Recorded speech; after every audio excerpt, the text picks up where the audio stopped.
Il était une fois deux amis passionnés de physique, de chimie et de mathématiques qui avaient un rêve commun: aider les élèves et les apprenants à comprendre ces matières souvent considérées comme difficiles. C'est ainsi qu'est née l'Abacadémie, une plateforme de soutien scolaire qui s'adresse à tous ceux qui ont besoin d'un coup de pouce pour réussir en sciences. Au fil des mois, l'Abacadémie a pris de l'ampleur et s'est développée sur les réseaux sociaux grâce à l'implication de toute une communauté d'apprenants passionnés. Aujourd'hui, nous sommes heureux de vous annoncer que notre chaîne YouTube a atteint les 1000 abonnés, que notre page Facebook compte près de 1300 followers et que notre site internet www.bacademy.ci ne cesse de se perfectionner. Ces chiffres sont pour nous une fierté et une reconnaissance de la qualité de notre travail. Nous sommes conscients que sans votre soutien, rien de tout cela ne serait possible.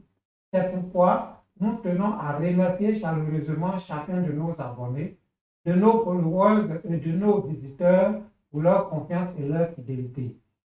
Nous continuerons à nous investir sans relâche pour offrir le meilleur à nos apprenants, en produisant du contenu de qualité sur nos différentes plateformes. Nous sommes convaincus que la connaissance est un bien précieux qui doit être accessible à tous et nous mettrons tout en œuvre pour y contribuer. Ensemble, nous pouvons faire de l'Abacadémie une véritable communauté d'apprenants passionnés et engagés dans la réussite de chacun. Merci à tous.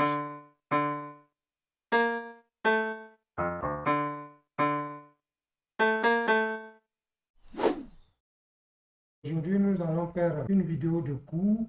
Vous suivez avec moi et nous allons parler du traitement de l'eau. C'est le chapitre numéro 12 de physique-chimie du niveau 4e en Côte d'Ivoire. Bien, en grand 1, situation d'apprentissage. Je lis la situation. L'eau de la station de distribution d'une ville provient d'un lac qui reçoit des eaux de ruissellement. L'eau de robinet est pourtant consommée sans aucun risque par la population.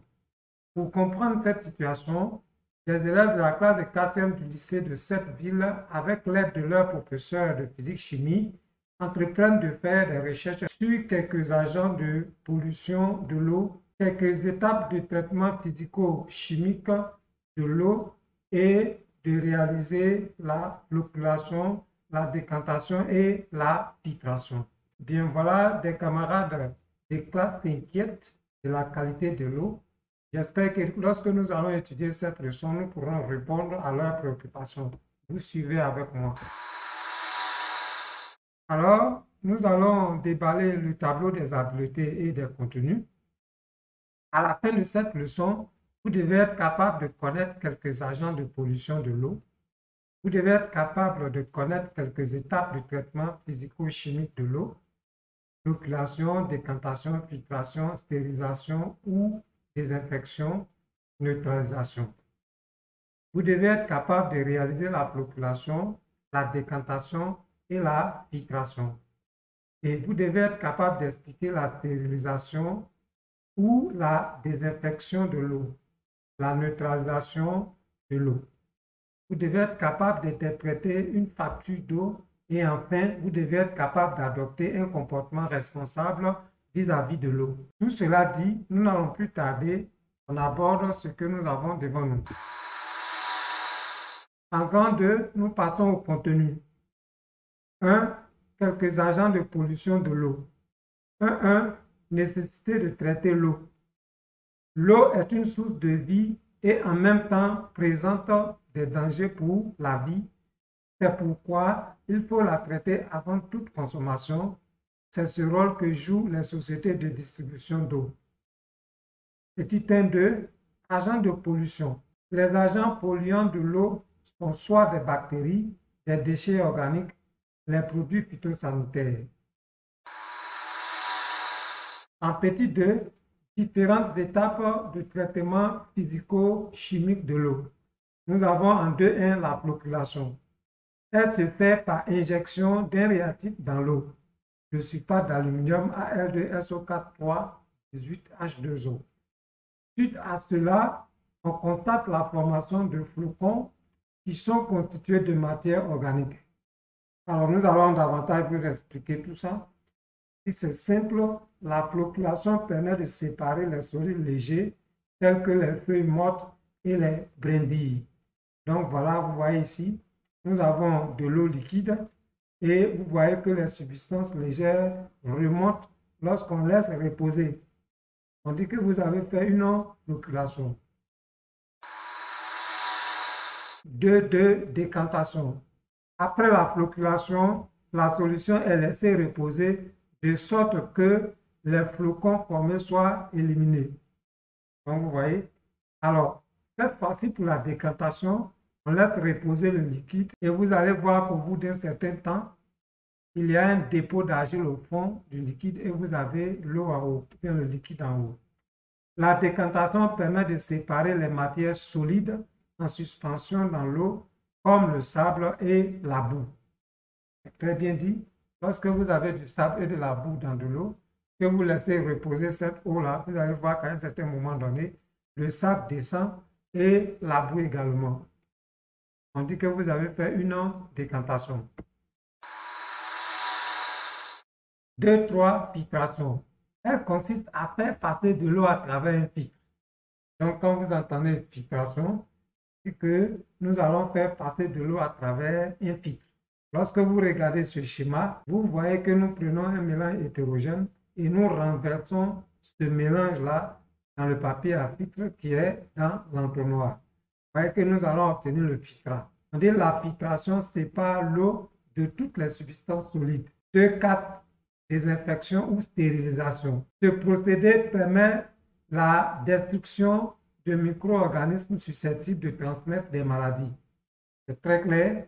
Donc, vous avez des produits qui vous permettent de détruire tous les micro-organismes qui sont susceptibles de vous rendre malade. Cela se manifeste par l'action de l'hypochlorite de calcium, CaClO2, de l'ozone ou du dichlore gazeux sur l'eau. Donc, vous voyez, lorsque les sociétés de traitement de l'eau font leur traitement, ils utilisent certains de ces produits pour détruire tous les micro-organismes qui peuvent nous rendre malades. Bien, j'espère que vous avez compris cela. Nous passons au petit 3, la facture d'eau. Présentation d'une facture d'eau, exemple de celle de la SODECI en Côte d'Ivoire. Alors voilà comment est-ce que la facture d'eau se présente. Je vous montre tout simplement la forme et nous allons aller détailler les différentes parties plus loin. Donc, après la présentation de la facture, nous venons maintenant à l'interprétation d'une facture d'eau. Les informations importantes qui nous serviront à calculer le montant de notre facture sont: nous avons index, il y a l'ancien et le nouvel index. Nous avons le cubage consommé, libellé, cubage facturé, prix du mètre cube, montant du cubage facturé. Alors, la facture d'eau se base sur les différents index et elle est fractionnée en tranches. Nous avons ancien index qui indique l'index de la facture précédente.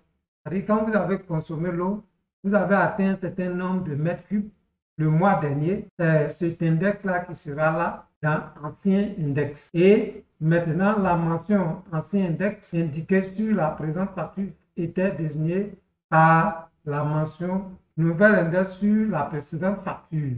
Alors, le mot nouvel index, il constitue la consommation réelle de la facture actuelle. Le nouvel index désigne les chiffres affichés sur notre compteur au passage de l'agent de la SODECI. Quand l'agent de la SODECI arrive chez vous, il va vers le compteur. Ce qui est bien lié là, c'est le nouvel index. Et votre ancien index est déjà là-bas enregistré. Et donc, ils vont faire une soustraction entre les deux valeurs pour obtenir le nombre de mètres cubes d'eau que vous avez consommé dans le mois actuel. Donc, cubage consommé, il permet d'obtenir la consommation de la facture actuelle. Il s'obtient en faisant la différence entre le nouvel index et l'ancien index. Vous voyez, on fait la soustraction et on obtient le nombre de mètres cubes d'eau que vous avez consommé dans le mois actuel. Petit 4, quelques bons comportements pour ne pas gaspiller l'eau.